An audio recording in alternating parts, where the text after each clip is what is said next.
Halo sahabat pembelajar, pada kesempatan kali ini saya akan membahas tentang penerapan konsep pendidikan Merdeka Belajar. Apa sih yang dimaksud dengan Merdeka Belajar?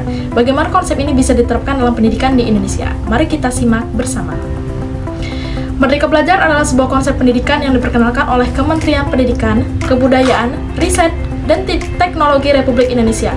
Konsep ini bertujuan untuk memberikan kebebasan kepada siswa dalam belajar, mengembangkan potensi diri, dan memupuk kreativitas tanpa terkungkung oleh sistem yang kaku. Merdeka Belajar berfokus pada 4 hal utama. Yang pertama, fleksibilitas kurikulum. Yang kedua, pembelajaran berbasis proyek. Yang ketiga, pembelajaran personal. Dan yang keempat, penggunaan teknologi dalam pembelajaran. Adapun tujuan pendidikan Merdeka Belajar. Tujuan dari Merdeka Belajar adalah menciptakan generasi yang kreatif, inovatif, dan siap menghadapi tantangan global. Dengan memberikan kebebasan dalam memilih materi yang sesuai dengan minat dan bakat, diharapkan siswa dapat belajar dengan cara yang lebih menyenangkan dan tidak terbebani oleh tekanan kurikulum yang terlalu padat.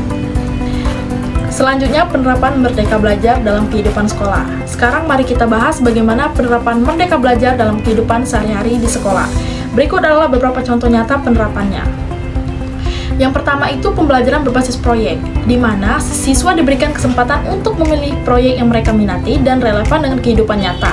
Misalnya, siswa dapat membuat proyek penelitian atau menciptakan karya seni yang sesuai dengan topik yang mereka pilih.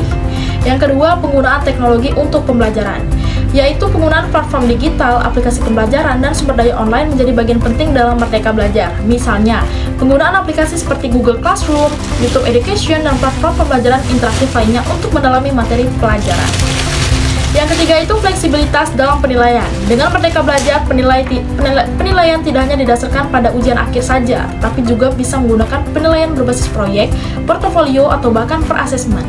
Ini memberikan kesempatan bagi siswa untuk menunjukkan kemampuan mereka dalam berbagai cara. Yang keempat itu pembelajaran personal. Setiap siswa memiliki keunikan baik dalam cara belajar maupun minat. Oleh karena itu, Merdeka Belajar memberikan ruang bagi guru untuk menyesuaikan metode pengajaran dengan kebutuhan dan gaya belajar masing-masing siswa.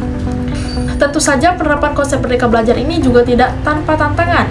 Beberapa tantangan yang mungkin dihadapi, yaitu yang pertama, kesulitan dalam mengubah mindset. Banyak pendidik dan orang tua yang masih terbiasa dengan metode pembelajaran tradisional yang mengutamakan ujian dan pengajaran konvensional. Yang kedua, keterbatasan infrastruktur teknologi. Seperti beberapa daerah, terutama di daerah terpencil, mungkin masih kesulitan untuk mengakses teknologi yang memadai. Yang ketiga, kesiapan guru dalam mengimplementasikan kurikulum. Dibutuhkan pelatihan dan pengembangan profesional yang berkelanjutan bagi guru agar dapat mengaplikasikan metode Merdeka Belajar secara efektif. Baiklah, saya akan memberikan contoh sukses penerapan Merdeka Belajar di sekolah. Meskipun ada tantangan, beberapa sekolah di Indonesia telah berhasil menerapkan Merdeka Belajar. Misalnya di sebuah sekolah di Yogyakarta yang menerapkan pembelajaran berbasis proyek tentang pelestarian lingkungan. Siswa tidak hanya belajar tentang ilmu pengetahuan, tetapi juga bekerja sama dengan masyarakat setempat untuk membuat perubahan nyata. Atau di sebuah sekolah di Bali yang mengutamakan pendekatan berbasis seni untuk mengajarkan mata pelajaran matematika. Mereka membuat media pembelajaran interaktif yang memadukan seni dan teknologi.